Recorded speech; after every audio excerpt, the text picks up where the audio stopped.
ইসলামী ছাত্র শিবিরের যে সমর্থিত প্যানেল সম্মিলিত শিক্ষার্থী জোটের পক্ষ থেকে আজকে আনুষ্ঠানিকভাবে আমাদের ইসলামী ছাত্র শিবিরের এবং জোটের প্রতিক্রিয়া জানানো হবে। প্রতিক্রিয়া জানাবেন সম্মিলিত শিক্ষার্থী জোটের ভিপি পদপ্রার্থী ইসলামী ছাত্র শিবির রাজশাহী বিশ্ববিদ্যালয় শাখার সংগ্রামী সভাপতি ছাত্রনেতা মোস্তাকুর রহমান জাহিদ। আসসালামু আলাইকুম রহমতুল্লাহ।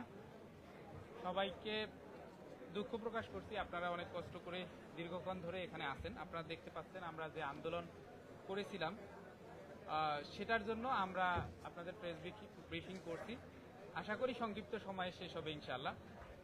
সম্মানিত উপস্থিত সাংবাদিকবৃন্দ, আপনারা দেখেছেন রাকসু নির্বাচনের তারিখ পুনরায় পিছিয়ে 16 অক্টোবর নির্ধারণ করা হয়েছে। ইতোপূর্বে আমরা দেখেছি 3 বার তারিখ পরিবর্তন হয়েছে। প্রথমবার 30 জুনের মধ্যে তফসিল ঘোষণা করার কথা থাকলেও প্রশাসন সেটা করেননি। এরপরে 28 জুলাই তফসিল ঘোষণা করে 15 সেপ্টেম্বর নির্বাচনের তারিখ নির্ধারণ করা হয়। আবারও সেই তারিখ পিছিয়ে 25 সেপ্টেম্বর করা হয়েছিল। 25 সেপ্টেম্বর ডেডলাইন পরিবর্তন করে কিছুক্ষণ আগে নির্বাচন কমিশন আবারও তারিখ পিছিয়ে 16 অক্টোবর করলেন। প্রিয় সাংবাদিকবৃন্দ, রাকসু নির্বাচন করতে গিয়ে বিশ্ববিদ্যালয় প্রশাসন একটি দলের এজেন্ডা বাস্তবায়ন করতে চায়। তাদের দাবির পরিপ্রেক্ষিতেই আজকের এই পরিস্থিতি। শিক্ষার্থীদের মধ্যে এমন প্রহসন কোনোভাবেই কাম্য নয়। শিক্ষার্থীদের সাথে এমন প্রহসন কোনোভাবেই কাম্য নয়। অনেক প্রার্থী রাকসু নির্বাচন করতে গিয়ে নিয়মিত ক্লাস পর্যন্ত করতে পারেননি। অনেক সময়, শ্রম ও অর্থ ব্যয় করে শিক্ষার্থীরা প্রচারণা চালিয়েছেন। সকল বিষয়কে উপেক্ষা করে একটি দলের স্বার্থকে প্রাধান্য দিয়ে প্রশাসন শিক্ষার্থীদের অবমূল্যায়ন ও পক্ষপাতিত্বমূলক আচরণ করেছে। আপনারা আরো খেয়াল করে দেখবেন, ছাত্রদলের হলে প্যানেল দিতে পারেনি। এই কারণে নির্বাচন 15 সেপ্টেম্বর থেকে 25 সেপ্টেম্বর পিছিয়ে দেওয়া হয়েছিল। আজ আবারও পরিকল্পিতভাবে পোষ্য কোটা ইস্যুকে সামনে এনে ক্যাম্পাসে বিশৃঙ্খল পরিবেশ তৈরি করা হলো। শিক্ষক ও কর্মকর্তা হেনস্থার ঘটনা ঘটল। এরই প্রেক্ষিতে সিন্ডিকেট মিটিং অনুষ্ঠিত হলো এবং তদন্ত কমিটি গঠন হলো।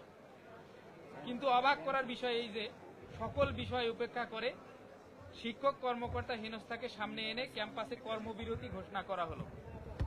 আমরা মনে করি পোষ্য কোটা, শিক্ষক নির্যাতন, শাটডাউন ইত্যাদি ইস্যু সামনে এনে রাকসুকে বানচাল করতে বিএনপিপন্থী শিক্ষক, নির্বাচন কমিশন ও প্রশাসন ষড়যন্ত্রে লিপ্ত হয়েছে।